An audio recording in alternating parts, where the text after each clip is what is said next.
Hello, c'est Valentin. Deux petites choses rapides avant de commencer cet épisode. La première pour t'informer que nous organisons désormais des lives tous les dimanches soirs avec des petits jeux, des quiz et des cadeaux à faire gagner. Le tout dans une ambiance détente. Alors si t'as le temps, n'hésite pas à passer une petite tête sur notre chaîne Twitch ou YouTube. Deuxième chose, l'Euro 2024 arrive et dans l'objectif de se développer financièrement, 11e art est à la recherche d'un partenaire qui pourrait nous accompagner tout au long de la compétition. Si tu connais quelqu'un qui connaît quelqu'un qui connaît quelqu'un qui bosse dans une boîte qui serait intéressé, n'hésite surtout pas à nous envoyer son contact ou à transmettre nos coordonnées ou nos réseaux sociaux sur lesquels nous répondons très rapidement. Et enfin, pense à t'abonner, à liker et à activer les petites cloches pour être informé des nouveaux épisodes. Très bon épisode à toi!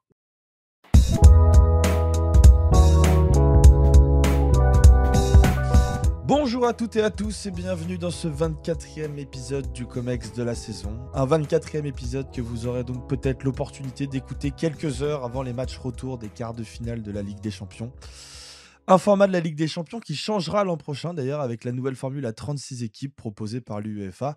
Une nouvelle formule qui devra renforcer encore la légitimité de l'instance européenne, notamment dans son duel avec une potentielle Super League dissidente. Et oui, la nécessité de renforcer le monopole de l'UEFA, c'est en tout cas l'avis de Pierre Rondeau, expert en économie, qui estime que renforcer le monopole de l'UEFA permettrait aussi de renforcer les mécanismes de solidarité et de redistribution et permettrait de soutenir l'idée de discrimination positive, toutes ces idées étant nécessaires pour proposer une alternative viable au projet Super League. Cet avis est en tout cas expliqué dans la nouvelle rubrique de la revue de l'After nommée Unpopular Opinion qui, comme son nom l'indique, propose des points de vue originaux sur des sujets complexes. La revue de l'After qui est donc partenaire de ce podcast et que vous pouvez retrouver dans vos kiosques et marchands de journaux et sur le site l'after.media sur lequel vous pouvez vous abonner pour recevoir les 6 revues annuelles. Foncez vous abonner, c'est un conseil 11e art. Passons désormais à notre sujet du jour. Puisque ce dimanche soir, Lyonnais et Brestois nous ont offert un match comme on en voit peu dans une saison de football. Préparation tactique aboutie, justesse technique, un stade comble et chauffé à blanc, des rebondissements, de l'intensité des frappes de loin, des contre-attaques limpides, de la dramaturgie, de la tension, mais aussi des erreurs d'arbitrage et technique et quelques échauffourées. Tout était donc réuni hier soir pour que de jeunes enfants prostrés devant leur télé ou blottis contre leur radio, cachés sous leur oreiller, se prennent de passion pour notre sport qu'est le football. Car oui, c'est bien à cet âge-là que se crée cette passion. Dans notre deuxième épisode du Comex de la saison, dédié à l'équipe de France, tu citais Thibaut les travaux de l'auteur espagnol Javier Marias et son concept de récupération hebdomadaire de l'enfance par le football. Cette partie de notre enfance qui sommerait en nous et que le football ferait rejaillir chaque semaine à travers les émotions et les souvenirs. Mais alors, d'où viennent ces émotions et pourquoi aimons-nous tant le football? Un des premiers éléments de réponse pourrait résider dans la simplicité de ces règles. Deux équipes de 11 joueurs qui s'affrontent pour marquer le plus de buts possible en envoyant le ballon dans les cages adverses. Simple, efficace et donc résumable en une phrase. Pas besoin d'avoir fait des grandes études pour comprendre le football et ses règles. Une simplicité dont découle une certaine universalité. D'après la FIFA, 265 millions de personnes jouent au football aujourd'hui dans le monde, un chiffre très largement minimisé puisqu'il ne représenterait que les joueurs inscrits dans des clubs référencés et ne prend donc pas en compte les 4 milliards de fans de football à travers la planète qui ont probablement déjà joué au foot une fois dans leur vie. Que ce soit sur herbe, sur terre ou sur sable, à 3, à 5, à 7 ou à 11, avec des véritables cages ou de simples manteaux ou cailloux posés à même le sol, le football est donc praticable partout, tout le temps, et c'est bien là une raison supplémentaire de l'aimer. Une simplicité au niveau des règles et de la pratique amateur qui contraste d'ailleurs avec une extrême complexité tactique au niveau professionnel. Dans un monde ultra professionnalisé, le football et ses plus grands maîtres tactiques proposent désormais une infinité d'approches. Les différents systèmes de jeu, les animations, les différents profils de joueurs, la polyvalence de certains autres. Ajoutez à cela l'incertitude générale du sport, les éléments extérieurs au jeu comme l'arbitrage ou la pression du public. Et vous avez là une source de divertissement infini que les spécialistes en tout genre et créateurs de contenu s'affairent à décortiquer et à en débattre. Le débat, c'est peut-être là aussi l'une des raisons qui rend le football si attractif. Les émissions d'opinion sont celles qui fonctionnent le mieux aujourd'hui, que ce soit en radio, en télé et sur les réseaux sociaux. Le défouloir émotionnel qu'était le stade s'est désormais déplacé jusque dans nos écrans de télévision et de téléphone, où chacun est devenu libre de donner son avis et sa contribution au débat, même si celle-ci est parfois souvent limitée. Enfin, n'oublions pas non plus la question de l'identification au territoire, rabâchée en permanence par les supporters les plus influents, mais dans lesquels de nombreux fans lambda se reconnaissent et à travers lesquels ils vibrent de leur passion. Voilà donc une liste non exhaustive d'éléments permettant de comprendre la passion que génère le football chez certains. Néanmoins, nul doute que nos membres du COMEX sauront approfondir et ou compléter cette liste pour nous permettre de répondre de manière tout à fait complète à notre sujet du jour. Pourquoi aime-t-on le football? Lui, à cette question, il répondra probablement qu'il aime le football pour ses supporters et ses études sociologiques. Mesdames et messieurs, monsieur Thibault Leplat est avec nous ce soir. Oui, ouais, surtout la sociologie. Ouais. Surtout la sociologie. Ouais. Et les ultras, non? Les ultras. Bon. Vaste Vite, sujet. une commission. Voilà. Vite. Voilà. Lui, la seule raison pour laquelle il aime le football, c'est que ça lui offre la possibilité de décortiquer des comptes de résultats de clubs anglais de 4e division pour ensuite transformer le tout en carrière football manager. La forme, David? Parfaitement, ça va très bien. Et sache que en 4e division, il y a Wrexham qui vient de monter en Ligue 1 et qui a une stratégie économique absolument remarquable que j'aurai peut-être l'occasion de mettre en valeur dans ce podcast. Avec Ryan Reynolds, c'est ça? Et Rob McElhenney. Et ils ont des sponsors du calibre de United Airlines, donc forcément en 4e division anglaise, ça peut faire une petite différence. Sa plume et ses références culturelles et tout particulièrement musicales font à coup sûr partie des raisons pour lesquelles nous aimons tant le football. Très heureux de t'avoir une nouvelle fois avec nous ce soir, Shérif. Bonsoir tout le monde, content d'être là parmi vous. Et enfin, fait rare, il ne sera pas le doyen de la bande ce soir, mais ça n'empêchera pas de mettre son expérience au service du COMEX pour la première fois de sa carrière. Alexandre Bagnania est avec nous ce soir. Comment ça va, Alex? Très bien, très bien. Petite émotion d'être là et c'est vrai que ça fait plaisir pour une fois de ne pas se faire traiter de papy pour être accueilli. Pas trop de pression de remplacer Flo comme ça Si, évidemment, mais on va donner le change. Ouais, essayer en tout cas. Et la place peut être prise. Hein, moi, on n'a aucun scrupule à dégager Flo si t'es meilleur. Sache-le. Vraiment, il y aura aucun. Déjà, le micro est meilleur. Donc déjà, déjà, le micro est branché dès l'arrivée d'Alex sur le podcast. Le fond d'écran est meilleur aussi. J'ai essayé de faire une petite compo de cadre, mais ça, c'est beaucoup plus comex. Petit côté audiovisuel, quoi.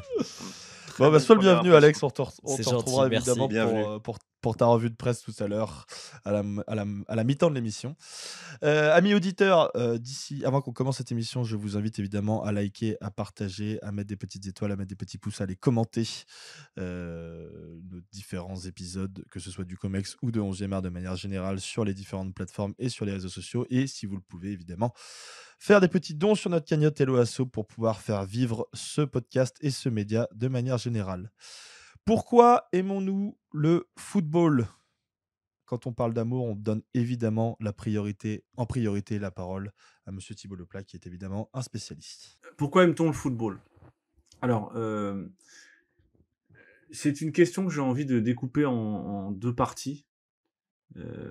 Alors, je suis philosophe de service, donc je vais faire le philosophe de service. Quand vous avez un sujet, par exemple, des élèves de terminale qui nous écoutent, il doit bien y en avoir quelques jeunes quand même.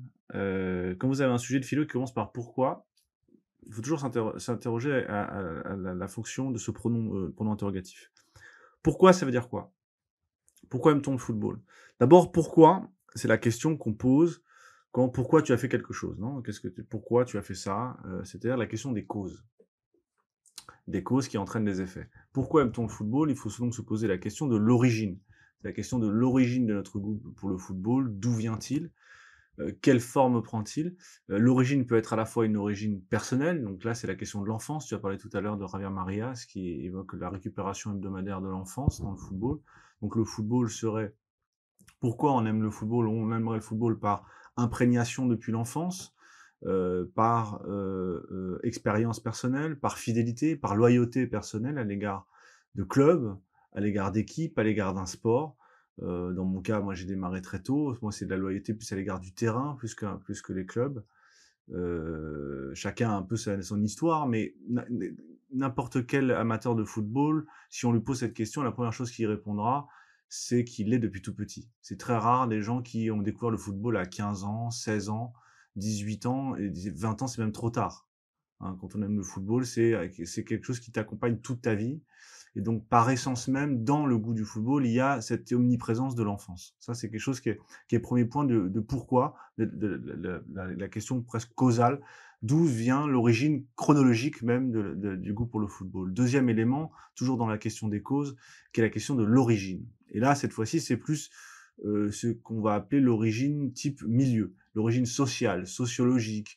On va expliquer le goût du football à travers le milieu dans lequel on évoluait. Alors, tantôt dans un milieu populaire, alors souvent c'est un peu le conte que racontent tous les footballeurs. Je viens d'un milieu populaire, on avait qu'un ballon, c'est l'histoire de tous les footballeurs. On avait qu'un ballon pour s'amuser, donc on allait jouer en bas, et le football, mon amour du football vient en fait aussi d'une condition sociale qui me détermine, indépendamment de ma volonté, c'est-à-dire le football étant le sport gratuit par excellence, le sport populaire par excellence. Moi, étant issu d'un milieu populaire, j'ai donc pratiqué le football. Donc c'est quelque chose qui est une autre forme de déterminisme. Au premier déterminisme, qui était le déterminisme de l'enfance, qui s'imposait à moi. Le déterminisme, c'est ce qui s'impose à moi. C'est ce qui s'impose par-dessus ma volonté, si je puis dire. C'est quelque chose, tous les éléments qui s'imposent à ma volonté. Donc tantôt l'enfance, tantôt le milieu social.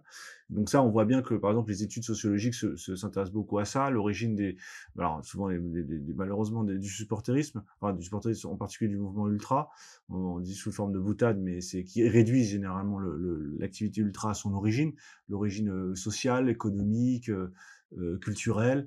Pareil pour le football, on va analyser l'amateur du football exclusivement au regard de son pouvoir d'achat, éventuellement, sur la question des CSP, ou alors c'est de son origine géographique, sociale et autres. Donc le football est analysé dans ce cas-là, et ce qui est le point commun entre ces deux versants de la première analyse, c'est l'idée que le football, le goût du football est quelque chose que je ne domine pas, et quelque chose qui s'impose à moi. Ce qu'on appelle en philosophie donc le déterminisme. Il y aurait donc un déterminisme du football, quelque chose qui s'imposerait à moi, que je raconterais librement, mais dont je serais absolument pas libre. D'ailleurs, on connaît bien la phrase célèbre, on peut changer de tout sauf de club de football, précisément parce que, comme on peut pas changer d'identité, hein. Alors, on pourrait, quand on est Xavier Dupont de Ligonnès, et encore, mais on peut pas véritablement changer de club de football. Je renvoie au film célèbre du bouquin de Sakeri, et l'adaptation du bouquin de Sakeri, Shérif, aide-moi, c'est pas Abre los ojos, c'est Abre los ojos, je sais pas comment c'est en français. Oui, mais dans Nick Hornby, oui, lui c'est la version ultra, mais la version dans Abre los ojos avec Ricardo Darín, vous voyez ce film.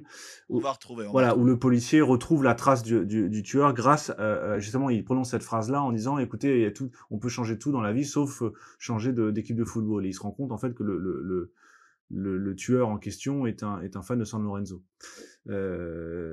Pourquoi précisément? Parce que c'est ce qu'on ne peut pas changer, et ce qui est donc un signe de reconnaissance. Le football, le club, est un signe de reconnaissance. Si tu es amateur du Red Star, c'est quelque chose, ça dit quelque chose sur une partie de son identité. Voilà, c'est quelque chose que tu ne maîtrises pas. Toi, ça va être Bordeaux pour plein de raisons. Voilà. Le football comme déterminisme.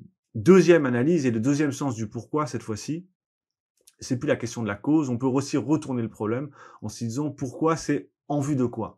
En vue de quoi on aime le football, le pour plus loin quoi, c'est-à-dire pourquoi aime-t-on le football? J'avais envie de dire presque dans la question quand même. Pourquoi est-ce qu'on aime quand même le football? Pourquoi est-ce que malgré tout on aime le football? Ce qui est un peu sous-entendu dans cette question-là, pourquoi aime-t-on le football? Si on se pose la question, c'est que ça va pas de soi. C'est que précisément, compte tenu du contexte économique, compte tenu des mœurs douteuses de beaucoup de nos joueurs admirés, de nos héros, du monde des agents, de la médiocrité ambiante de la Ligue 1, de la bêtise des supporters, de la cupidité des dirigeants, de la cupidité des joueurs, malgré la détresse que peut générer un match de football, malgré finalement le temps d'exaltation et de joie finalement minime quand tu es supporter, qui est bien inférieur en tout cas au temps de la déception et de l'accumulation de défaites, l'accumulation de déceptions. Comment, en dépit de tout ça, on aime malgré tout le football? Qu'est-ce qui fait que il y a quelque chose qui nous retient? Qu'est-ce qui fait que malgré tout ça, alors on pourrait dire effectivement, il y a les premières déterminants qu'on parlait tout à l'heure, les déterminismes qui sont l'origine sociale et le lien à l'enfance, mais est-ce qu'il n'y a pas quelque chose d'autre? Est-ce qu'il n'y a pas quelque chose quand même, une manière de voir un peu plus loin que sa propre condition? Exemple. dans le cadre, par exemple, tu parles du Red Star, où on peut parler du en vue de quoi, toujours de football. Pourquoi est-ce que le football est malgré tout un objet pour certains de lutte, de combat? Je pense notamment aux amis des Cahiers du foot, je pense à SoFoot en partie, je pense aux amateurs de défenseurs du football populaire, je pense à Althusser qui en parlait dans les années 80, l'idée que je pense à Michéa, pour ces gens pour qui, pardon, le football est un terrain de lutte, j'allais dire, parallèle à la société réelle. Et cette fois-ci, le goût du football, ça devient le goût d'une utopie possible. Et effectivement, il y a quelque chose de cet ordre dans le football, parce qu'il y a un monde à part. On voit bien quand on rentre dans cet univers-là, il faut en maîtriser les codes, les signes, les héros, la grammaire particulière. C'est bien un monde en soi, qui est connecté certes au monde extérieur, mais qui a son propre écosystème, qui a ses propres luttes. On voit bien que c'est un débat de connaisseurs. Quand on se demande si un jour on arrive dans une discussion et quelqu'un arrive et dit quand est-ce que Kylian Mbappé va signer au FC Barcelone, les gens vont s'arrêter et vont rire. On va dire non. C'est précisément parce qu'il y a tellement de codes, tellement de signes reconnaissables que le moindre impair, la moindre gaffe soulignera l'étrangeté en fait de la personne qui la prononcera. Donc pourquoi je veux dire ça? Je vais essayer d'être un peu plus simple et plus rapide. C'est que il y a dans le goût du football quelque chose d'autre, à mon sens, que purement la question de la cause. Et c'est ce que moi je reproche beaucoup, notamment aux sociologues, c'est de rabattre la question du goût sur la question de l'origine. Or, il y a dans le football, on le voit dans la question politique, je viens de l'aborder, mais aussi même la question purement existentielle, il y a une valeur dans le football qui dépasse purement la question des origines, qui à mon sens est la question des horizons, et la question du en vue de quoi j'ai envie de suivre ça. Il y a quelque chose de l'utopie, on l'a vu en matière politique, mais il y a aussi quelque chose de l'ordre du projet individuel et peut-être, à mon sens, un goût de l'aventure. Et c'est là-dessus que je voulais terminer, c'est que je crois que ce qui ressemble le plus à ce qui était en quelque sorte un peu, on peut le comparer à la tragédie, ce qui ressemble le plus à l'épopée médiévale, aux épopées qu'on se racontait, que les ménestrels racontaient de ville en ville, jusqu'à l'Antiquité. On peut remonter à Homère et même avant. Il y a quelque chose de l'ordre du récit. Et je crois que le football, quand on suit une saison, c'est-à-dire on suit vraiment un rite complet, une histoire complète qui va se répéter toujours quasiment au même, mais toujours avec des éléments différents. Un peu comme on raconterait la même histoire, mais à chaque fois avec un nouvel accessoire, avec un nouveau personnage. Et donc il y a je crois, dans le football, dans notre goût pour le football, et en tout cas pour le mien, ça je veux parler de moi, je crois qu'il y a une aspiration à une dimension héroïque. Il y a une aspiration à quelque chose de l'ordre de l'aventure. Et je crois que quand on c'est d'ailleurs le terme qu'on emploie souvent quand on parle des compétitions, l'aventure européenne, l'aventure de tel club, l'épopée, le vocabulaire qu'on emploie est un vocabulaire épique, précisément parce que l'épopée a une valeur pour l'individu, une valeur initiatique. C'est-à-dire, c'est dans l'épopée que je vais prouver ma valeur, que je vais affronter des obstacles, que je vais affronter des adversaires. Et c'est grâce à cet affrontement, grâce à ces obstacles que je vais dépasser, que je vais enfin me révéler à moi-même. Donc il y a dans cet amour du football, cette volonté de se révéler à soi, de cette volonté de découvrir ce qu'on avait déjà caché, mais qu'on ignorait, et qui est, à mon sens, l'horizon héroïque de l'existence. Merci beaucoup Thibaut. Tu parlais justement du football comme milieu de connaisseurs et je crois que David, tu voulais prendre en quelque sorte le contre-pied de cet argument-là. Absolument. Et d'ailleurs, en parlant d'épopée, je suis ravi que Thibaut fasse référence à mon aventure Football Manager avec Salford, qui colle absolument à sa dernière partie concernant l'épopée, mais mot pour mot, le goût de l'aventure. Donc voilà. Non, Toi aussi, t'es substituable, hein, fais gaffe. Hein. Comment ? Toi aussi, on peut te remplacer. Absolument. Mais lui, on va le remplacer par ChatGPT, une intelligence artificielle qui révélera tous les tableaux et tout ça. Ouais, c'est ça. Non, mais en parlant de déterminisme, moi, je veux justement en fait me focaliser sur un déterminisme. C'est essentiellement le déterminisme géographique et prendre le contre-pied d'un slogan, d'une mouvance ou d'une idée reçue essentiellement diffusée par les supporters ultras autour donc d'un motto, comme disent les Anglais, c'est support your local team, donc supportez votre équipe locale, c'est-à-dire que géographiquement la plus proche de vous, comme une injonction, comme si c'était blasphématoire de supporter une autre équipe que celle qui est kilométriquement la plus proche ou la plus rapprochée. Alors, en tant que déraciné un peu footballistique, parce que moi, mon amour des Girondins de Bordeaux, c'est par pur atavisme familial, sans faire preuve d'impudeur. Moi, j'avais un papa qui est parti, qui était âgé. Je savais que je le garderais pas longtemps. Et en fait, comme il était supporter des Girondins de Bordeaux, une des seules choses qui pouvait me relier à lui, et une des rares zones d'échange, c'était d'être supporter moi aussi des Girondins de Bordeaux. J'aimais déjà le foot, passionnément, mais quand on a un papa qui a quasiment 50 ans de plus que soi, qu'on grandit dans les années 80, les zones d'accroche sont moindres. Donc voilà. Donc moi, je vais effectuer cette présentation en tant que déraciné, puisque j'ai grandi, comme vous le faites subtilement rappeler, en Picardie.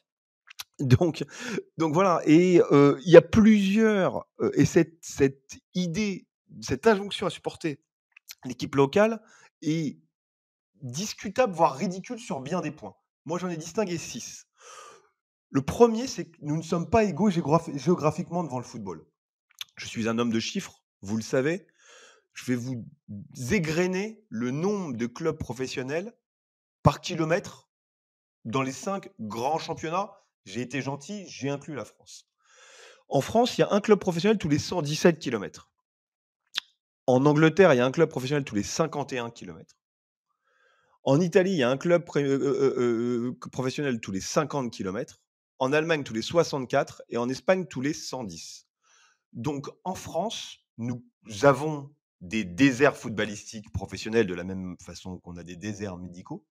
Donc, supporter son équipe locale ou l'équipe la plus géographiquement proche, c'est déjà très difficile. Quand tu grandis en baie de Somme, à part supporter Amiens, et encore, il fallait qu'Amiens soit professionnel, tu es quand même dans une zone qui est footballistiquement, entre guillemets, sinistrée. Jusqu'à Idem l'Oise, si hein. tu... L'Oise, c'était pareil. Hein. L'Oise, c'est ça. L'Oise, c'était pareil. Tu avais la SBO qui était en, Mais qui était en en deuxième D2 de division. temps en temps, quoi. Exactement, était en D2 après, essentiellement quand il y avait 2 groupes, quand il y avait 2 poules. Donc ce qui était considéré comme du professionnalisme, et du professionnalisme un peu à papa. Ensuite, c'est régulièrement hypocrite parce que pour parler ou avoir échangé avec ceux qui t'enjoignent à supporter ton équipe locale, généralement, ils ont eux-mêmes ont choisi la plus forte des équipes locales. Moi, j'ai absolument jamais rencontré des supporters d'Istres, par exemple. J'ai rencontré très peu de supporters de Libourne ou très peu de supporters de Niort. Pourtant, c'est des équipes qui ont connu le professionnalisme. Par contre, des supporters de Bordeaux, des supporters de Marseille, j'en ai connu plein. Je suis régulièrement allé à Duvauchel, à Créteil. Il n'y avait pas foule, même quand l'équipe jouait les premiers rôles en deuxième division. Donc, c'est une injonction qui ne s'applique même pas à eux-mêmes. Ensuite, c'est anachronique dans le sens où, par rapport à l'accès à l'information footballistique, au match, à la présentation, à l'histoire, même si les gens s'en fichent un peu, au débat, aux images d'archives, c'est impossible de se réduire intellectuellement à supporter son équipe locale. Il y a tellement d'opportunités de tomber amoureux d'une équipe désormais. Et on le voit aussi en suivant tous les comptes Twitter. Je ne suis pas sûr que Antoine Latran soit né en étant supporter de DC United, que les gars de Lucarno Posé, en fait, soient nés à Montevideo, à Asunción, que Contrepied, que je salue d'ailleurs, qui est quelqu'un en fait de très qualitatif sur Twitter, soit né dans le Sussex à côté de Brighton, que Paulo Breitner, en fait, soit né à Duisbourg, si tu veux, ou que Johan Crochet soit né à Livourne. C'est des gens qui ont su picorer, qui ont su s'informer et qui sont tombés amoureux ailleurs que dans leur rue. Parce que moi, ça me fait un peu penser à un mariage forcé, en fait, si tu veux. Cette injonction de supporter ton équipe locale. Et ensuite, d'un point de vue français, c'est faire fi de la centralisation footballistique historique, et peut-être que Chérif pourra en parler, qui est inhérente au football français. Car on a toujours été, et j'ai lu ton article, Chérif, un football de nation. Ça, tu as raison. Et surtout qu'on a très, voire jamais eu plus d'une équipe que ce soit Reims dans les années 50, Saint-Étienne dans les années 70, l'OM dans les années 90, que ce soit l'OL dans les années 2000 ou le PSG dans les années 2010. C'est-à-dire que, bien évidemment, on va plus facilement, quand on est petit, surtout quand on doit s'affirmer socialement au sein d'un groupe, suivre les vainqueurs. Mais dans la mesure où on n'avait souvent qu'une équipe performante en même temps, il y a une espèce de centralisation footballistique autour d'une équipe à travers les époques. Et ensuite, pour finir, moi, ce qui me dérange dans ce support your local team, que je trouve, vous l'avez compris, parfaitement stupide, c'est que ça annihile la notion de transmission. Et dans le football, la transmission, c'est ce qu'il y a, je l'ai dit en préambule, de plus beau. Ça peut garder des familles ensemble, ça peut rapprocher un père et son fils, ça peut rapprocher un père et son grand-père, ça peut créer des amitiés, ça peut créer des inimitiés aussi, parce qu'on peut se créer en opposition.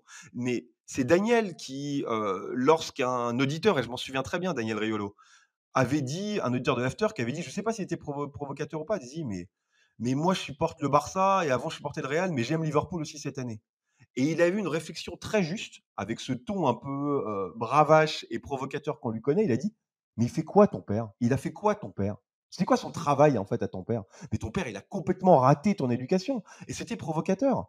Mais quelque part, c'est un peu vrai en fait. C'est-à-dire que on ne peut pas réduire la transmission à une transmission territoriale. Le foot, c'est bien plus que ça. C'est-à-dire qu'il y a bien plus d'éléments à transmettre. Et c'est pour ça, et c'est essentiellement pour ça, et je finis par cela, que réduire l'amour footballistique ou d'une équipe à un territoire, ça me paraît archaïque, voire dangereux. Merci beaucoup, David. Et toi, Shérif, tu voulais prendre le contre-pied en parlant un petit peu de football total, si j'ai bien compris. Non, de spectacle total. De spectacle total, pardon. Spectacle total, ouais, football total. Je te laisse développer. Oui, Non, je disais que bon, l'amour du foot, il a bien été résumé par Thibaut au départ. L'enfance, le rectangle vert, les clameurs du public, la première fois au stade, le premier but avec le ballon qui reste bien dans les filets. Bon, tous ces trucs-là, on connaît tous. Après, bon, bah, la passion, elle est enracinée, elle reste à vie, je pense. On change pas de sport a priori, même si on peut faire des infidélités avec des sports plus individuels. Je pense au tennis en particulier. Mais donc voilà, pour ce qui est de la naissance de la passion foot, je crois qu'elle est bien connue, elle est bien explicite, elle est bien racontée. Alors moi, je parle de spectacle total. C'est comment moi, en évoluant dans ma vie, en vieillissant, en prenant de l'âge, je suis toujours resté fidèle au foot. Qu'est-ce qui me rattache encore au foot, en fait? C'est tout simplement que ça me permet d'avoir, et je suis pas le seul, je pense pas, ça me permet d'avoir un ancrage rationnel sur la réalité. On connaît pas le sens de la vie, on l'apprendra jamais. On ne sait pas de quoi demain sera fait. On vit dans un chaos permanent d'informations, d'événements qui nous dépassent. Par contre, on a quelque chose, on a un point fixe, c'est les résultats du vendredi soir, du samedi soir, du dimanche soir. Et éventuellement, Coupe d'Europe le mardi, le mercredi soir. Le foot, c'est très simple. Il y a une immédiateté du résultat qui s'impose à nous. Je me mets à la place des ministres qui font des projections sur l'avenir dans n'importe quel domaine économique, financier, service public et tout. On verra jamais le bout, on saura jamais si les politiques qu'ils ont lancées, elles aboutiront ou pas. Par contre, le football, je sais qu'il y a l'Euro du 15 juin au 15 juillet, et le 15 juillet au soir, on saura tous qui est champion d'Europe. 14 juillet précisément, pour le défilé, 14 juillet. Pour le défilé sur les Champs-Élysées. Malgré tout, il y a une incertitude. Donc c'est un peu le sel de la vie. Il faut se projeter, il faut être patient. Il y a une incertitude et qui s'apparente un peu au chaos, à l'insécurité. Mais la magie du football, c'est qu'elle nous aide à rationaliser après coup. C'est-à-dire que je ne sais pas, moi, qui sera champion d'Europe, a priori, Mais une fois que le champion d'Europe sera désigné, que ce soit la France, l'Allemagne, je ne sais pas, l'Angleterre, on ne l'avait pas prévu, mais on baigne tellement dedans dans le football depuis des années, qu'on arrivera quand même à rationaliser. Alors, ce sera après coup, parce qu'on ne peut pas prévoir, sauf vraiment les devins qui nous disent avec certitude qui gagnera l'Euro. Et c'est cette part d'incertitude, mais qu'on finira par maîtriser. C'est ça qui nous sécurise, c'est ça qui nous encore, qui fait qu'on aime encore le football, qu'il y a une part de mystère, qu'il y a une part d'irrationnel, on l'accepte, on la maîtrise pas, personne n'a vu venir la remontada barcelonaise, mais rappelez-vous qu'après coup, on a quand même réussi à trouver des explications. Et ces explications, pour expliquer l'irrationnel, c'est quelque chose qui nous rassure. En plus, surtout si on a des points de vue qu'on peut partager. Alors, je parlais de spectacle total parce que j'ai l'impression qu'il y a certaines activités humaines qui commencent comme elles commencent, elles tâtonnent un peu, elles arrivent à maturité et après, elles arrivent à une certaine forme de perfection. Alors, je ne dis pas la perfection, mais une forme de perfection. Je m'explique. Aujourd'hui, quand on regarde la Ligue des Champions, il n'y a qu'à voir ce qui s'est passé la semaine dernière. C'est un spectacle parfait. C'est-à-dire qu'on avait une incertitude, évidemment. Au début, on ne savait pas, avant, au moment du tirage, qui allait gagner et tout. Mais après les matchs, on avait notre explication. On est retourné dans la rationalité, même si c'est après coup. Et au niveau du spectacle, c'est exactement comme on s'y attendait. C'est-à-dire, on attendait un grand match entre Manchester City et le Real. On a eu un grand match parce que les grands joueurs font les grands matchs. On a eu des super buts. J'insiste encore sur une chose. Au moment où l'arbitrage est très décrié, je trouve que en Ligue des Champions, l'arbitrage est parfait. Alors évidemment, c'est pas du 100%, mais pour moi, on n'a pas besoin de la VAR. J'ai toujours été un peu un opposant à la VAR, même si je reconnais qu'il y a eu des progrès. On arrive à ce spectacle total qui est pratiquement une forme de perfection dans les gestes, parce que le but de Foden, c'est une perfection, c'est comment le but est emmené sur le côté droit, comment le mec se recentre, il frappe, et évidemment, elle est en pleine lucarne. Le goal n'est pas mauvais, hein, il fait une bonne extension, il y a le public qui se lève, il y a toute une ferveur, et on est dans notre élément. On est dans notre élément. On ne sait pas comment le match va finir, on ne savait pas que ça allait finir à 3-3, mais on est dans cette forme de sécurité, qui fait que dans le chaos de notre vie, on garde un point d'ancrage. Et ce point d'ancrage, je le retrouve régulièrement le week-end et puis évidemment en milieu de semaine. Et pour peu qu'on fasse pas de boulimie, d'indigestion de football, on arrive encore à apprécier le spectacle, qui reste un spectacle total, comme la NBA est devenue un spectacle total. La NBA, c'est comme un peu le foot européen, ça concentre tous les meilleurs talents du monde. Moi, je suis fasciné. J'ai fini par comprendre en fait la démarche de Lobanovski. Lobanovski disait que lui, évidemment, il était dans son élément. C'était un entraîneur de football. Et il disait que lui s'était inspiré, comme les grands entraîneurs, hein, s'inspirent d'autres disciplines, à la fois du Bolchoï et du cirque de Moscou. Et j'avais compris, mais je m'interrogeais et tout. Et en fait, j'ai compris en fait ce qu'il recherchait à travers l'excellence du Bolchoï et du cirque de Moscou. C'est en fait une recherche de la perfection. Alors évidemment, en football, c'est pour y parvenir. Mais par moments, il y est parvenu. Moi, je me rappelle du Dynamo Kiev 86, c'est une épiphanie. En plus, je tombais par hasard. Le match était un vendredi soir. Et on était encore, pour moi, dans le tâtonnement. Maintenant, on est dans la forme de perfection. C'est-à-dire, on attend des grandes compétitions qui, en général, tiennent leurs promesses. Évidemment, il y a des matchs bidons. Un Euro à 24 équipes, ça, quelque part, ça n'a plus aucun sens. Mais cette idée de voir pratiquement maintenant, et ça risque même de s'améliorer un peu plus tard, on a des grands entraîneurs, on a des grands préparateurs physiques, on a des grands... même la data, hein, elle commence à faire ses preuves. On a des grands footballeurs qui accomplissent les gestes. On mourrait pour les reproduire. Moi, il y a des gestes de Benzema. Enfin, je reviens sur l'exemple du Real. Les gestes, les prises de balles de Benzema et les arrêts de Courtois, C'est quelque chose de... Et voilà, c'est direct. Bon, c'est pas gratuit parce que maintenant, c'est payant. Je suis pas non plus totalement naïf. Il y a sûrement des substances illicites qui permettent de reproduire sans cesse les efforts parce que, bon, quand même, j'ai des doutes sur les sportifs qui fonctionnent à l'eau claire. Mais enfin, bon, peu importe, le résultat, il est là. Pareil que les grandes équipes se dopaient. Fin de la parenthèse. Et en fait, voilà, on est arrivé à une forme de spectacle total. C'est pour ça, par exemple, c'est ce qui manque encore au football féminin. Alors, c'est pas pour comparer le foot féminin, le foot masculin. C'est le football féminin n'est pas encore arrivé à la plénitude gestuelle, à la plénitude technique. Ça va arriver, hein, j'ai aucun doute. Moi, je pense que le football féminin va progresser très bientôt de façon fulgurante. Et c'est pas pour faire, comment dire, pour dénigrer le sport féminin, parce que il y a une perfection dans le sport féminin qui s'appelle la gymnastique. Vous regardez avant une compétition, quand les gymnastes filles s'échauffent, c'est déjà du super haut niveau. Donc qu'on ne me fasse pas un mauvais procès. Mais en ce qui concerne le football masculin, on arrive à une forme de spectacle total. Des pelouses absolument...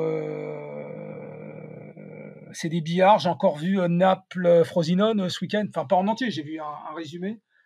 C'est des balais. Le match qu'on a vu aussi hier, il y avait des bonnes actions, des bonnes contre-attaques, des bons mouvements bien décomposés, bien structurés. Et voilà. Et tout ça,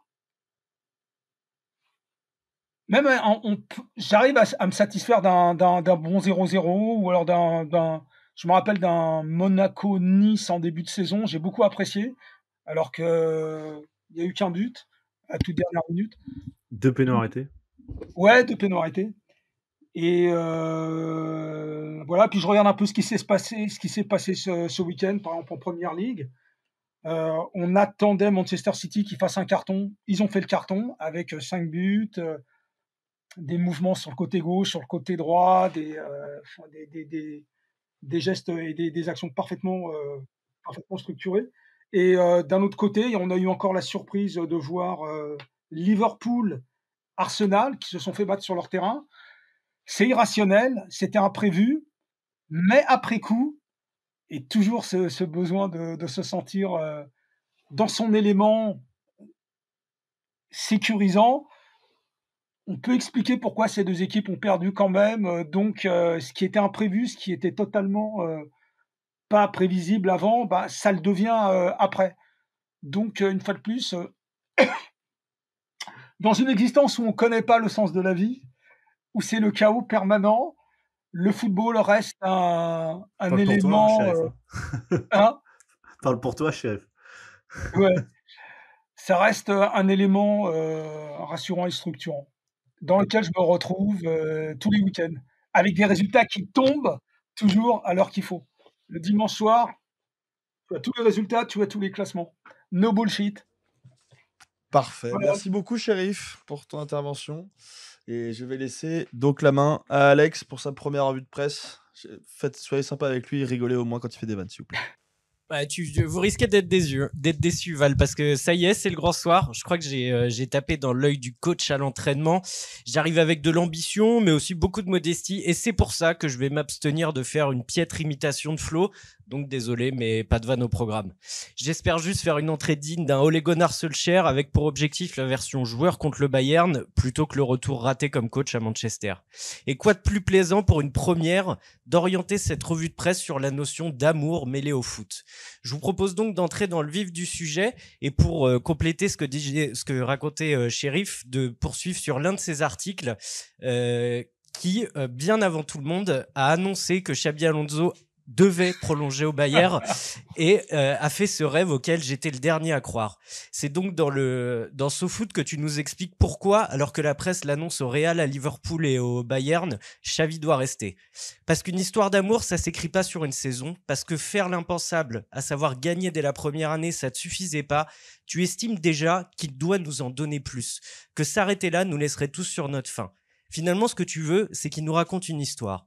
Une histoire de fidélité, une histoire qui dure, une histoire qui s'appuie sur des performances, sur une attractivité renforcée avec le titre de champion d'Allemagne et la qualif en Ligue des Champions. Une sorte de coup de foudre finalement. Et tu vas plus loin, tu te projettes sur la saison prochaine en nous replongeant dans l'Ajax de 2019.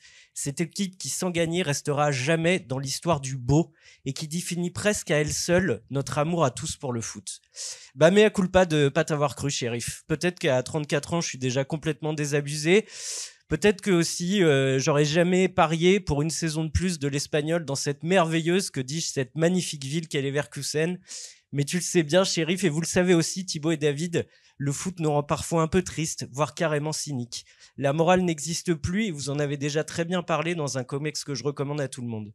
Et le cynisme, parlons-en justement, c'est peut-être ça qui m'a fait cliquer sans hésiter sur l'article d'Éric Frosio, Neymar, Anatomie d'une chute pour France Football est disponible sur l'équipe.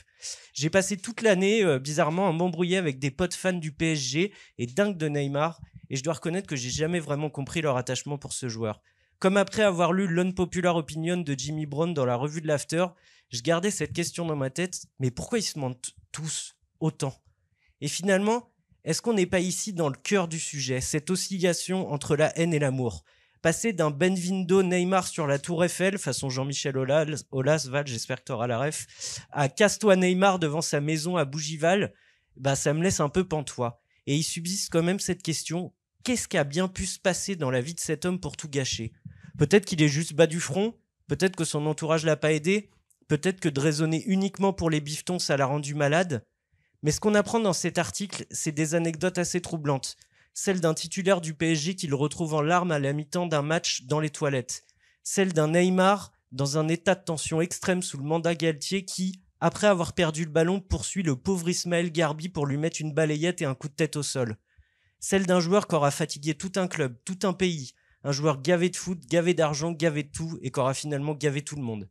Alors je sais bien messieurs que cet article, vous n'allez pas apprendre des nouvelles sidérantes, mais il me paraît assez essentiel pour décrire cette notion d'ambivalence au sens premier du terme. Ce mélange de haine et d'amour qui sied parfaitement à cet anti-héros et qui dit beaucoup de notre consommation du football. En fait, on perçoit à travers ces lignes le profil d'un génie connard dépressif qui, pour certains, finit par devenir attachant. Et est-ce que c'est pas là une projection de nos rapports humains ? Vous savez, ce sentiment étrange qui fait qu'on s'accroche alors que la raison nous pousse à aller dans l'autre sens. C'est aussi ce que j'ai ressenti en lisant l'article « Un ami pour la vie » de Nicolas Tayana dans la revue de l'After consacrée aux agents les vrais maîtres du jeu, qui est une revue qu'on recommande évidemment à tout le monde. C'est un portrait du meilleur ami de Bernard Tapie, Lucien Donofrio, qui a toujours préféré l'ombre à la lumière et qui faisait office de mentor pour l'ancien président de l'OM. Bon alors, je vous arrête tout de suite, je suis allé consulter la définition de mentor sur le Larousse. Je me suis arrêté au 3e mot, guide attentif et sage. Ça fonctionne pas du tout ici, parce qu'on apprend dans l'article qu'il est à l'origine de l'affaire de la Caisse Noire de Toulon, un système de paiement occulte sous forme de fausses factures mis sur pied avec le coach de l'époque Roland Courbis, un système qui va notamment permettre à l'OM de recruter Rodi Völler, Raphaël Martin Vasquez et à Donofrio évidemment de toucher un joli pourcentage en commission au passage. On apprend également que cet homme de l'ombre, qui est plutôt méconnu du grand public, va faire profiter de ses services à des stars de France 98 comme Zidane, comme Deschamps, qui est toujours là quand ça pue, bizarrement, Barthez, Henry et Desailly. Et là où il est très fort, le Donofrio, c'est qu'il n'est jamais vraiment en contact officiel avec les joueurs ou les dirigeants. Il a su à chaque fois tirer son épingle du jeu. Comme en 2000, lorsque soucieux d'aider son club de cœur, attention ironie, Bernard Tapie rencontre Robert Louis Dreyfus grâce à son ami Lucien. Un beau coup de main qui va de nouveau placer Tapie aux affaires pour le plus grand bonheur des supporters marseillais de l'époque. Résultat, 58 mouvements de joueurs en 6 mois à l'OM et des suspicions de surévaluation de transfert entre l'OM et le Standard de Liège, dont l'actionnaire n'est autre que Donofrio. Bref, un excellent article que je recommande à tout le monde, bien plus développé que mon résumé succinct, mais qui nous plonge à une autre question dans le rapport à l'amour, la vérité, ou plutôt le déni. Est-ce qu'on peut continuer à aimer son club de foot en connaissant la vérité ? Comment on continue à aimer son club, son joueur préféré, son coach, et même l'univers médiatique qu'il y a autour ? Alors, désolé Thibaut, je répète un peu ce que tu disais, mais c'est des questions qui m'ont vraiment touché en préférant cette revue de presse. Et quand je l'ai écrite au début, je m'étais dit que je voulais commencer par Pirlo, Riquelme, Iniesta, Xavi, Busquets, Valdivia. C'est vraiment les 5 premiers mots que j'ai couchés sur le papier. Et puis j'ai commencé à lire et j'ai commencé à structurer. Et je voulais aussi parler de Suarez, des garces qui m'ont fait aimer le foot, que je défendrai toute ma vie. Mais finalement, dès que j'y pense, dès que je réfléchis, et là où Thibaut parlait du déterminisme et posait la question du pourquoi, moi je me demande si j'ai encore le droit d'aimer le football. Merci beaucoup, Alex. Je me C'est autre chose doutais. que Flo. Hein. Bah, je me doutais bien qu'en laissant Alex faire une revue de presse, il y aurait une petite part d'émotion à un moment ou à un autre. Sa grande spécialité. Et je me doutais bien aussi que le partenariat avec la revue de l'After serait particulièrement bien mis en avant. Moi, Connaissant les. j'ai deux questions. C'est comment on fait pour mettre un coup de tête à terre Bah, c'est Très- là où Neymar dépasse toutes les attentes, quoi. Mais très, très en fait, difficile. dans l'article, il y a un côté où, tu sais, il y a un côté dépressif qui sort chez lui, qui est à la fois pathétique et agaçant, et qui crée ce personnage de héros dont parlait Thibaut tout à l'heure, qui raconte une histoire, mais qui très vite te calme sur tes émotions, quoi. C'est pour ça que j'ai voulu mettre cet article dedans parce que je trouve que Le ça témoignait bien. le pauvre Ismaël Garbi qui est quand même à Lausanne-Oulchi, qui est bon dernier de Super League Suisse. Donc c'est vrai que lui, là. T'es- Du fromage et dessert, lui. Il est dérouillé par Neymar, il est fini à Lausanne-Oulchi. T'es terrifiant sur tes connaissances footballistiques, David. Ouais. Pourquoi aime-t-on le football? C'est donc le sujet de notre épisode du jour. Messieurs, dans cette première partie, vous avez avancé plusieurs arguments, notamment toi, Thibaut, à la question pourquoi tu donnes deux sens. D'abord, dans un premier temps, la question des causes de l'origine de notre goût. Alors, elle peut être personnelle, et tu parles du retour à l'enfance. Ça peut être aussi des origines, avec le milieu social dans lequel dans lequel on évolue. Par exemple, les milieux populaires, qui sont des termes souvent galvaudés par les... Pas galvaudés, pardon, mis en avant par les footballeurs. Donc ces deux raisons pour toi sont deux déterminismes. Donc les déterminismes, c'est ce qui s'impose à soi. Donc on parle de déterminisme du football. Et il y a un deuxième sens au pourquoi, avec les questions en vue de quoi aime-t-on le football? Pourquoi malgré tout on aime le football? Tu avances deux réponses. D'abord parce que le football est un terrain de lutte parallèle à la société réelle, et aussi parce que c'est un monde qui a son propre écosystème. Et tu tires une conclusion de ça. Tu estimes que dans le goût du foot, il n'y a pas que la cause, justement, et il y a aussi ce deuxième aspect. Il y a la question des horizons dans le foot qui dépasse largement les déterminismes de l'origine du goût du football, et qui a une aspiration à une dimension héroïque, à l'aventure, parce que l'aventure a une valeur initiatique où l'individu se révèle aux autres et à lui-même. David, toi, tu te focuses sur un autre déterminisme, le déterminisme géographique, et tu prends le contre-pied de l'idée de dire qu'il faut supporter son équipe locale à travers plusieurs points. D'abord parce que nous ne sommes pas égaux géographiquement. Par exemple, en France, il y a un club pro tous les 120 km, donc il existe des déserts footballistiques, donc il est parfois impossible de suivre les équipes locales. Tu dis aussi que parfois, quand on choisit une équipe locale, on choisit souvent la meilleure équipe. Tu avances aussi qu'avec toute la production de contenu, d'informations, etc., qu'il y a aujourd'hui, c'est impossible de ne pas s'intéresser à d'autres clubs. Tu parles aussi de la question de la centralisation à la française. Et tu dis surtout que le localisme annihile la notion de transmission, et qu'on ne peut pas limiter le foot au local puisque c'est dangereux justement pour cette notion de transmission. Chérif, toi, tu parles de spectacle total. Tu dis que le foot permet d'avoir un ancrage rationnel sur la réalité. On ne connaîtra jamais le sens de la vie, mais on sait qu'on aura les résultats des matchs de foot tous les week-ends. La magie du football nous aide à rationaliser, pardon. Même s'il y a une part d'irrationnel, on arrive tout de même à trouver des explications. Et aujourd'hui, il y a un spectacle total car on arrive à une certaine forme de perfection. Tu reprends l'exemple évidemment du match City-Real de la semaine dernière, puisqu'à tous les niveaux, cette forme de perfection était établie, que ce soit au niveau du jeu, de l'arbitrage, des gestes, du public, de la pelouse. C'est une forme de perfection aboutie. Et tu fais un parallèle justement avec le sport féminin. C'est ce qui manque aujourd'hui peut-être dans le football féminin, et qui existe pourtant dans d'autres sports féminins, puisque la gymnastique féminine en est un exemple parfait. Voilà les différents arguments que vous avez avancés dans cette première partie, messieurs. Il nous reste une petite vingtaine de minutes.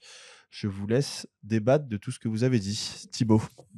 Ouais, je voulais revenir sur une idée importante qu'a soulevée Chérif et qui me permet de préciser peut-être, avec peut-être le vocabulaire de ma spécialité, qui répondrait à la question effectivement pourquoi aime-t-on le football, cette fois-ci ni sur les causes ni sur l'origine, mais cette fois-ci sur l'objet même du football.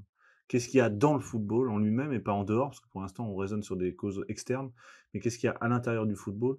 Effectivement, c'est un élément que moi j'avais pas abordé et que Chérif a très bien développé, qui est le pourquoi à l'intérieur du football. Je crois qu'il y a un élément précis, que toi tu parles de points d'ancrage, tu parles de reconstruction rétrospective, c'est-à-dire de construction rationnelle et rétrospective. En fait, moi, j'avais thématisé ça un jour, je dis ça dans un des bouquins, je sais plus où j'ai écrit ça, je crois que s'il fallait réduire en fait à une définition philosophique du football, ce qui est un peu ce qu'on essaie de faire, c'est-à-dire à quoi ça se résume, je crois que ce serait un jeu avec la contingence. C'est-à-dire on joue avec de l'imprévu. Mais la contingence, c'est pas exactement l'imprévu. C'est un peu moins que l'imprévu. La contingence, c'est à l'intérieur d'une régularité, parfois, un élément qui diffère. C'est ça la contingence. C'est le clinamen chez Lucrèce. C'est l'idée que tout est régulier et puis tout à coup, quelque chose va changer. Et c'est ça qu'on guette dans une compétition, c'est ça qu'on guette dans le football en tant que spectacle. C'est-à-dire que on va voir tout à coup, c'est pareil, mais c'est pas pareil. La répétition du même, mais pas véritablement. Donc il y a l'aspect rituel, peut-être très très important, mais à l'intérieur de ce rituel, quelque chose de contingent, quelque chose va varier. Et c'est, je crois, ce qui fait son attrait principal. Et si tu parles d'un spectacle parfait, effectivement, c'est un spectacle parfait parce que c'est ce que la fiction n'arrivera jamais à faire. Elle tourne autour de cette idée, de l'imprévu sans arrêt, de ce qu'on n'avait pas prévu, ce qu'on n'avait pas vu venir, le cliffhanger dans les séries, les retournements, les coups de théâtre, etc. Mais ça reste écrit à l'avance. Là, c'est écrit rétrospectivement. C'est écrit à l'envers. Et donc, quand tu parles de cette idée de reconstruire rationnellement le passé, il y a quelque chose de rassurant, qui est une idée très profonde que tu évoques là, c'est ce que fait l'histoire, en fait, ce que fait la rationalité humaine, et c'est l'énigme de la rationalité humaine. Autant on peut expliquer très bien le passé, on peut trouver un élément de cause. Rappelez-vous des thèmes classiques en histoire, par exemple les causes de la Première Guerre mondiale. Alors on établit des causes, l'attentat des Habsbourg, le jeu des alliances, etc. Mais on est incapable de prévoir l'avenir. On peut pas prendre la causalité, c'est comme le tube de dentifrice. Une fois que c'est sorti, on n'arrive pas à le mettre dans l'autre sens. Et le football joue à ça. Et c'est un peu moi ma critique de la tactique, c'est ça. Le discours tactique, il est là. Le discours tactique, il reconstruit a posteriori quelque chose qui est d'abord de l'ordre de l'imprévu. Et que quand on le regarde dans l'autre sens, on se dit, et le réflexe, le danger, c'est de s'imaginer que parce qu'on peut le lire rationnellement à l'envers, on peut aussi utiliser cette même rationalité dans l'autre sens, c'est-à-dire vers l'avenir. Et ça, c'est l'excès de prévision, c'est l'aspect prescriptif des datas, et c'est effectivement quelque chose qui va manquer parce que précisément le football a quelque chose de, je crois, sauvage, c'est qu'il résiste, malgré tout, à l'hyper-prédiction et à l'hyper-rationalité. Il y en a un de vous deux qui va rebondir là-dessus, Shérif, David? Ouais, je vais rebondir en fait de façon assez succincte sur ce que tu dis Thibaut, c'est que le football est du fait enfin c'est imprévisible parce que il y a peu de buts, mais c'est aussi une école d'humilité en fait si tu veux. C'est que de par cette énorme le fait qu'il y ait peu de buts, donc chaque erreur ou chaque exploit a une importance significative sur le résultat, ça fait qu'on se trompe souvent en fait en essayant de prédire. Il y a on voit en fait avec tout ce qui est avec toutes ces nouvelles tactiques de contre-pressing, c'est de vite limiter cette imprévisibilité en récupérant rapidement la balle. Surtout ne pas laisser le ballon à l'adversaire. Posséder la balle pour éviter de ne pas encaisser en fait. Et je trouve que il y a, enfin c'est ce que j'aime moi dans le football, c'est que c'est vraiment une école d'humilité où pour le comprendre, peut-être pas pour l'anticiper, mais pour l'expliquer, il faut admettre de se tromper. Très souvent, très régulièrement, on peut pas avoir de jugement définitif sur un joueur, sur une équipe, sur une rencontre. Je pense que le match d'hier soir, tu as cité en introduction, Lyon-Brest en est la parfaite illustration. C'est que c'est très facile de faire une analyse a posteriori, mais a priori, c'est un des sports les plus imprévisibles et c'est ce qui fait vraiment son sel. Et si on veut y voir une école d'humilité, je trouve que ça magnifie encore le sport. Ce sport. Shérif? Oui, non, je suis d'accord. En fait, je disais que ça nous permet de rationaliser le chaos. En fait, non, c'est une tentative. Parce qu'évidemment, là, la notion d'humilité, elle arrive. C'est que, bah oui, après coup, on va tenter de rationaliser le chaos parce que justement, on s'est pas mal trompé, que ce soit en parlant ou en pensant. Mais de toute façon, on va revenir, comment dire, dans toujours, on va sécuriser les angoisses métaphysiques de la nature humaine. C'est une tentative qu'on fait après coup de rationaliser le chaos, parce que c'est ça notre plus grande angoisse. Qu'est-ce que sera demain? Qu'est-ce que sera l'instant d'après? On ne le sait pas. Le football, ça décuple ce genre d'interrogation. Après, le football, c'est qu'un jeu. Hein. C'est ça qui est super. On joue pas notre vie. C'est pas la guerre. C'est pas. Après, il y a une spécificité, chérie. Ce qu'il faut arriver à penser, c'est quelle est la spécificité dans ce sport-là qui fait qu'il a cette puissance métaphorique. C'est-à-dire qu'il a une énorme puissance métaphorique qu'ont pas les autres sports. Et une partie de sa universalité vient évidemment de la simplicité de ses règles, mais au nom de cette simplicité-là, cette énorme puissance métaphorique, tu parles d'humilité, David, il y a d'humilité au sens de celui qui le regarde, mais aussi de celui qui joue, c'est-à-dire que la part d'imprévu est suffisamment importante pour annuler le rapport de force. C'est-à-dire que tu peux être nul, mais si tu défends bien et tu gagnes 1-0, tu as gagné. C'est-à-dire que c'est un des rares sports où alors c'est pas valable tout le temps, et c'est pour ça que moi je parle de contingence, c'est-à-dire qu'il y a malgré tout une régularité. Manchester City va finir par être champion. Tu vois. Mais sur un match, compte tenu du fait que ce soit un sport à score faible, tu as cette possibilité de laisser une place à l'imprévu qui à ce moment-là va résoudre comme une espèce de message ultra subversif. C'est pour ça que les communistes aiment bien, les cocos aiment bien le football sur ce truc-là. Ils s'amusent à défendre les plus petits. C'est qu'on va avoir l'illusion, parce que tout ça est une illusion, qu'on peut vaincre un rapport de force. On va jouer avec les contingences. C'est ça qu'il y a de bien dans le foot. On joue avec les contingences et après coup, on va s'amuser, on va tenter de l'expliquer, de le rationaliser. Tu vois, l'Ajax de 2019, c'est ça. L'Ajax 2019, c'est tout à coup une irruption. Voilà, c'est ça. Une perle, tout à coup une perle. Ouais. Non, mais il y a ce côté irrationnel qui est, attendez, des Toto Schilacci. Je regarde, alors en 90. Ce moment, je me fais, quand j'ai le temps, 90, je me fais des résumés. David Platt. Exactement. Ça dure 1 heure. Moi, c'est ma première Coupe du Monde. Toto Schilacci, c'était absolument invraisemblable. Ouais. Enfin, au-delà de l'épopée des Lions indomptables, Toto Schilacci, c'est quelqu'un qui n'a pas jamais forcément, je parle sous ton contrôle, Sheriff, mais était titulaire en Italie, qui a écumé beaucoup de gros clubs italiens, mais qui n'a jamais été titulaire. Et il commence en dernier attaquant. Vialli joue quasiment pas, en fait. Ouais.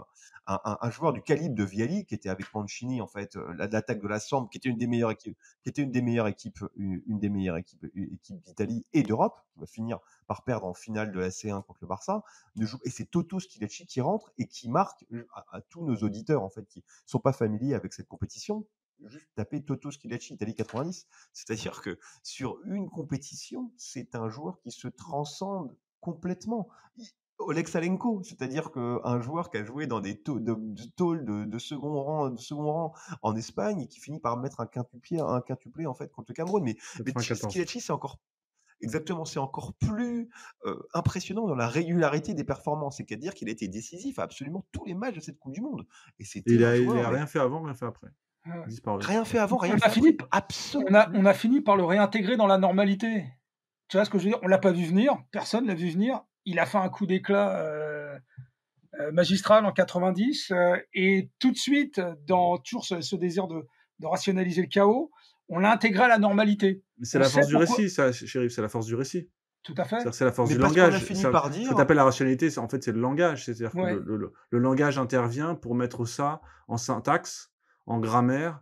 Et donc, une chose que je voulais dire, c'est qu'effectivement, on parle d'un récit. Ouais. Le récit dont on parle, en fait, le récit sportif, et je pense, est un récit non narratif, en réalité. C'est un récit qui n'est plus de l'ordre de la fiction, mais qui est un récit en tant que tel, qui a sa propre manière. Effectivement, cette rationalité rétrospective que tu décris, Chérif, c'est exactement le propre du sport. C'est-à-dire que c'est pas une aventure dont quand vous prenez un livre, il est déjà écrit, c'est déjà fait à la fin. Non, c'est une sorte de livre qui se lirait à l'envers. Et c'est une autre forme de récit. Mais Thibaut, qui est-ce qui l'écrit, ce récit? Parce que tu vois, pour qu'il fasse trace dans l'histoire, il faut qu'il soit narré, il faut qu'il soit entendu et redit. Est-ce que, comment ça se structure en fait? C'est d'abord les acteurs, donc les footballeurs, le président, c'est les supporters, c'est les journalistes. C'est c'est la structure de la compétition. Fondamentalement, le sport, ce sont des compétitions. Le match amical, d'ailleurs, on le dit, c'est pas vraiment du sport. On regarde à peine. C'est vraiment la compétition. Et même en compétition, c'est l'inflation de compétition, sans arrêt, en fait. La compétition et deux, le journalisme. C'est le journalisme qui, lui, la compétition pour les résultats et le journalisme pour le commentaire. Et c'est le commentaire qui constitue le récit sportif. C'est pour ça qu'il est fondamental. Et notamment, les journalistes sont à la naissance de beaucoup de compétitions. Ce sont eux qui narrent les récits. Ce sont eux qui. Mais depuis toujours, je veux dire, vous disiez l'Iliade. Il y a une compétition sportive en plein milieu de l'Iliade. Les Jeux Olympiques sont à ce moment-là et c'est raconté par Homère. Ça n'a de valeur que parce que c'est raconté. Thibaut, la Super League n'est pas un projet de journaliste, c'est un projet de président de club. La Super League, non. Mais après, elle est là, la disruption. Ouais, enfin la Champions League aussi, la Champions League telle qu'elle est maintenant. Oui, bien sûr. Mais ça change effectivement la nature. On voit bien que ça change la nature de quelque chose, ce qu'on appelle le foot business. On partait du principe que le journaliste étant un amateur, un critique, il veut la même chose en quelque sorte que le public. Le président de club ne veut plus la même chose que le public. L'intérêt change à ce moment-là. Et effectivement, c'est ce qui fait que il y a eu déjà eu ce projet de Super League. Toute la question de l'omniprésence des présidents de club, de la naissance de l'ECA, etc., est liée à cette prise de pouvoir par les présidents du récit des clubs. Ouais, c'est ça. Ouais. Et on le voit d'ailleurs maintenant, ils ont tous leurs propres médias, ils ont compris que l'actif du club, c'était son narratif. Leurs propres influenceurs, leurs propres relais, leurs propres journalistes, parce qu'on voit que quand on suit des clubs, qu'il y a des journalistes qui sont orientés en fait par la ligne du club. Non, t'as raison. Tu vois que, comment dire, les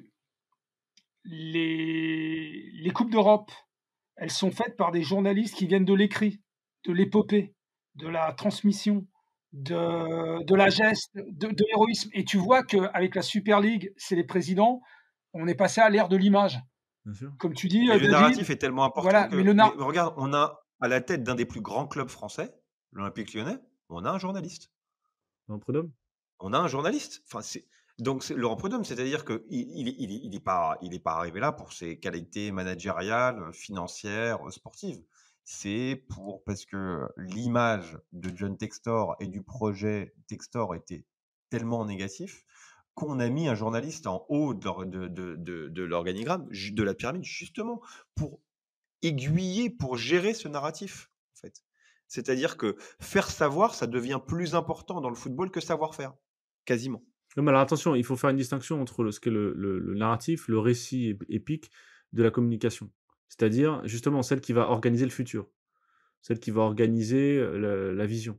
C'est-à-dire que ce qui est intéressant dans le récit non narratif du journalisme, c'est qu'il est lié, il convoque en fait des mythes, il convoque des représentations sociales qui ne sont pas propres au club.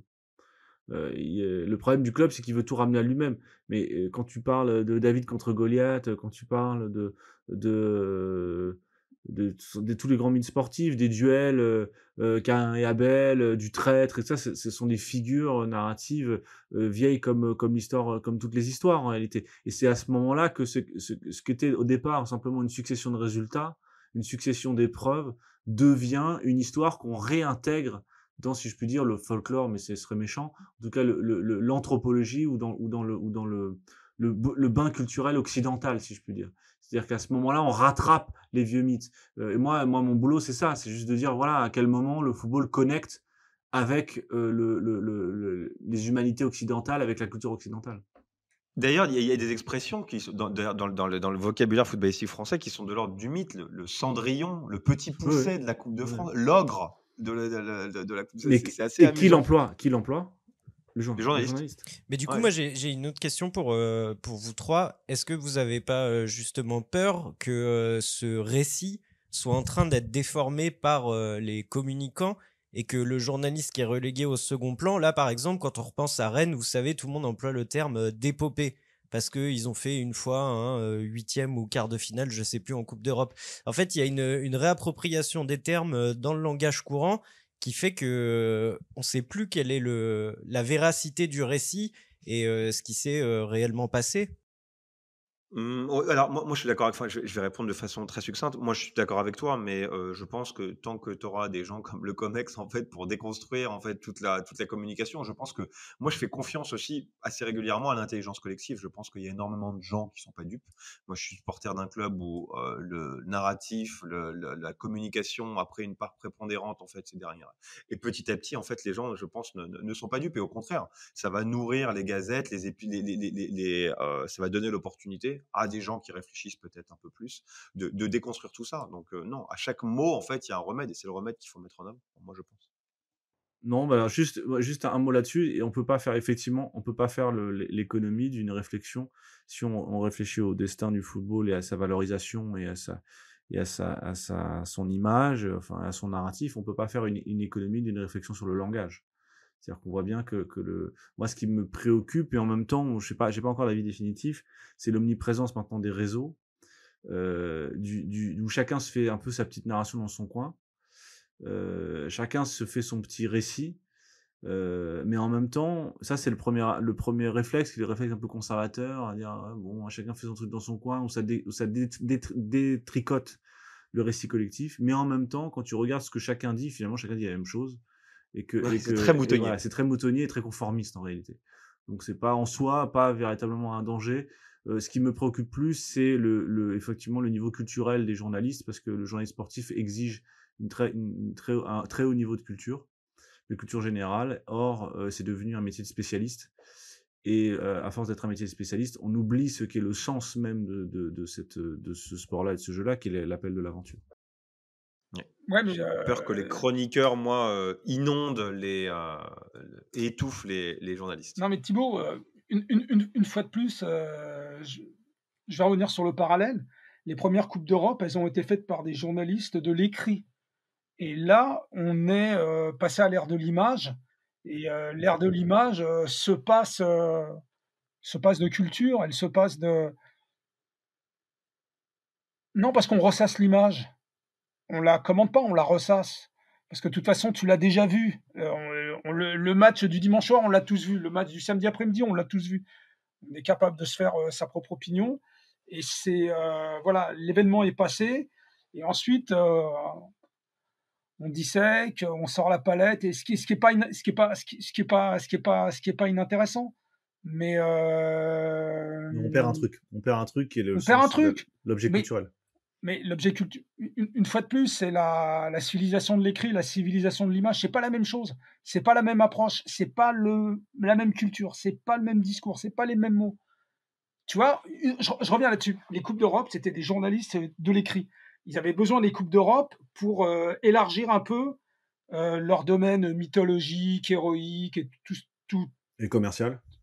commercial, sans aucun doute.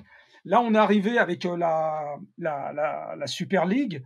On en arrive. Alors, c'est plus des journalistes, c'est plus des gens de l'écrit, c'est plus des gens de l'intelligence et de l'échange. C'est des gens qui sont clairement sur sur de la communication, sur du business et que du business. Et en fait, qui n'ont pas besoin de mots. Ce qu'ils ont besoin, c'est comme en NBA, c'est la bague, le trophée, le vainqueur, et puis ça s'arrête là. Et de toute façon, c'est aussi ce que le public aujourd'hui recherche. Hein. Je veux dire, moi, je pense que les esprits sont mûrs déjà pour la Super League. Faut pas se mentir. C'est bon, on résiste, ok, d'accord. Il y a il y a l'esprit sportif qui va disparaître. Enfin, je sais pas, mais je pense que les esprits sont déjà mûrs pour la Super League, avec les grands qui s'affrontent, avec un vainqueur à l'arrivée, comme la NBA en fait. La NBA a parfaitement rationalisé les imaginaires et, et voilà, on vit bien.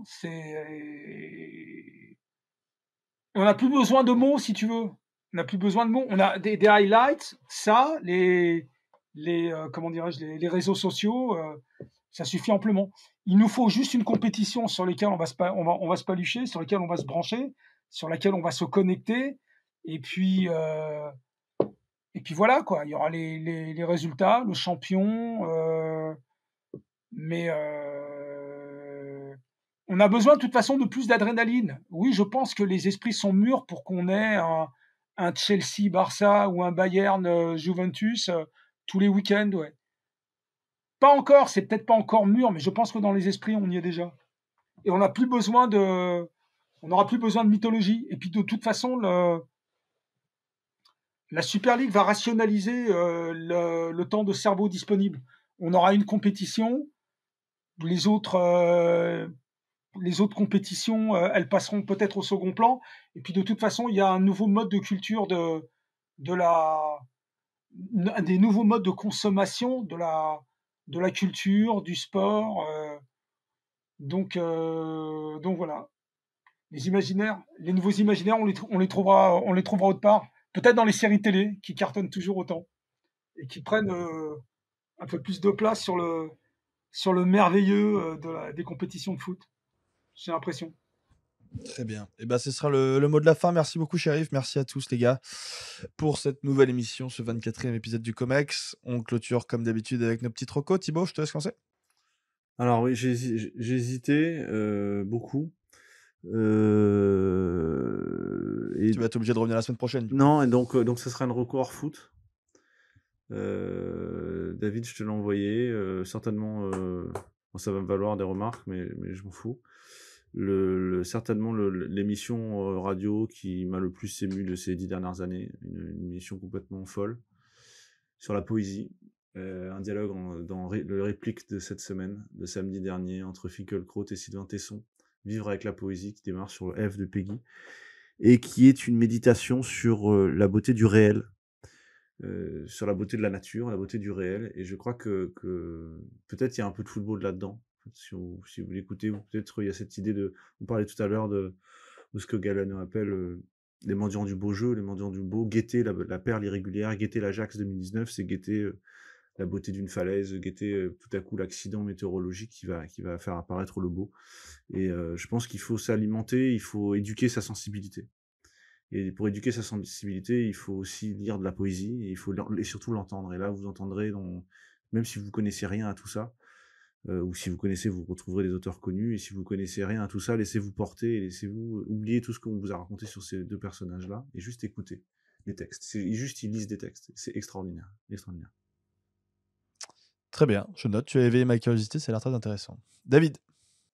Alors moi, je suis beaucoup plus terre à terre, mais j'ai trouvé le reportage de l'équipe Explore sur Otani, le joueur de baseball japonais qui est une immense star et qui, pour les profanes, est un joueur de baseball qui est capable de pitcher, donc de lancer et de frapper, d'être à la batte. Et il le fait également bien. Donc, c'est le meilleur joueur de la ligue. Il y a en plus un petit soupçon de scandale, car son traducteur a été accusé de lui avoir dérobé plusieurs millions de dollars pour parier, ce qui est absolument interdit aux États-Unis. Donc, voilà, ça. Thibaut parlait d'épopée. Quand il vient une très petite ville du Japon, et c'est désormais la star d'une des équipes les plus populaires avec les Yankees, les Los Angeles Dodgers, ancienne propriété d'ailleurs, ancien club de Frank McCourt. Donc voilà, il y a un lien aussi avec le foot, et l'article est très très très réussi. Parfait. Shérif, alors, vu que tu as préparé ta reco pour cette fois. Ouais, tu vois, ce que si on prendra pas de cours. Non, juste un film. Alors le titre, c'est Missouri Breaks. C'est un western de 1976 réalisé par Arthur Penn qui avait fait Bonnie and Clyde. C'est un film que je voulais voir depuis longtemps. J'avais entendu parler, je l'ai pas vu. Alors, figurez-vous, il passe sur Arte gratuitement en replay. Donc, j'ai sauté sur l'occasion et je vous le recommande parce que c'est les années 70. On déconstruit un peu le genre qui était le western. Alors, on n'est plus du tout à l'époque de John Wayne avec que des héros positifs. C'est que des fripouilles, des voleurs de chevaux et des prédateurs. Enfin, toute la violence américaine avec Marlon Brando complètement siphonné. Tueur impitoyable, c'est voilà, Jack Nicholson et j'ai oublié celui qui était dans Paris, Texas, Harry Dean Stanton. Voilà, non, c'est une épopée, c'est foutraque, ça ressemble à rien. C'est à la fois l'Amérique désabusée et puis la grande violence quand même. Mais ça se regarde. C'est une certaine poésie, tiens, tu vois, Thibaut, c'est... Il y a un certain lyrisme. Alors que c'est un film qui est pratiquement raté, en fait. Mais bon, ça c'est personnel. Mais non, mais c'est bien vendu, en tout cas. c'est pas mal. Voilà, j'ai bien aimé. Alex. Ouais, j'en ai deux, une sport et une rien à voir. C'est pour compléter votre discussion de la semaine dernière sur Céline.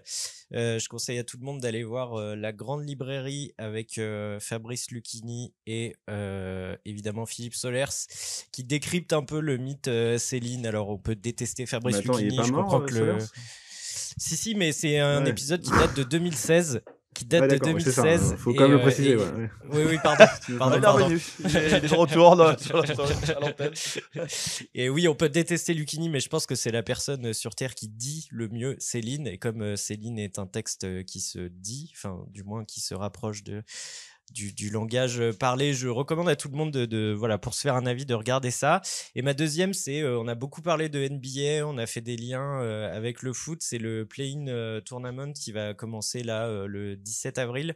C'est donc les équipes qui ont fini entre la 7e et la 10e place de chaque conférence qui vont s'affronter pour gratter une place au play-off. On aura donc à l'ouest des matchs de ouf entre les Pelicans et les Lakers, les Kings et les Warriors.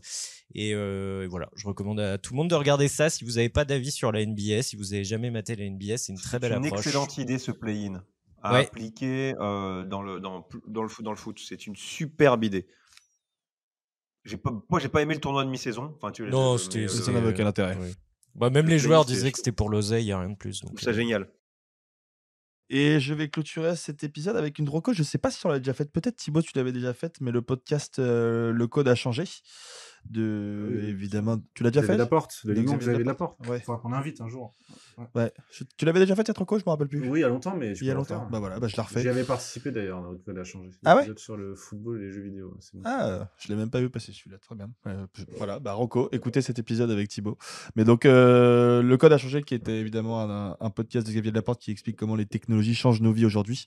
Et moi, je suis tombé sur un épisode il y a pas longtemps qui s'appelle Les Dames de l'algorithme, qui explique comment un groupe d'annotatrices entraîne un programme d'intelligence artificielle qui est programmé pour faire de l'anonymisation automatique et qui en dit beaucoup sur notre rapport à l'intelligence artificielle et comment est-ce qu'il pourrait évoluer dans les prochaines années. Je n'en dis pas plus, l'épisode est très intéressant et je vous invite à aller l'écouter. C'est particulièrement bien raconté, bien écrit, bien Ouais, produit. bien, comme tous C'est l'épisode génial. de- J'ai fait le truc sur l'IA, c'était génial. Absolument génial. comme tous les épisodes de France Inter de manière globale. Comme ça me permet de remettre une petite couche sur Céline, ce qui est vraiment bien, je confirme, après avoir Ouais, écouté j'en suis quelques nouveaux à 3 épisodes. heures d'écoute.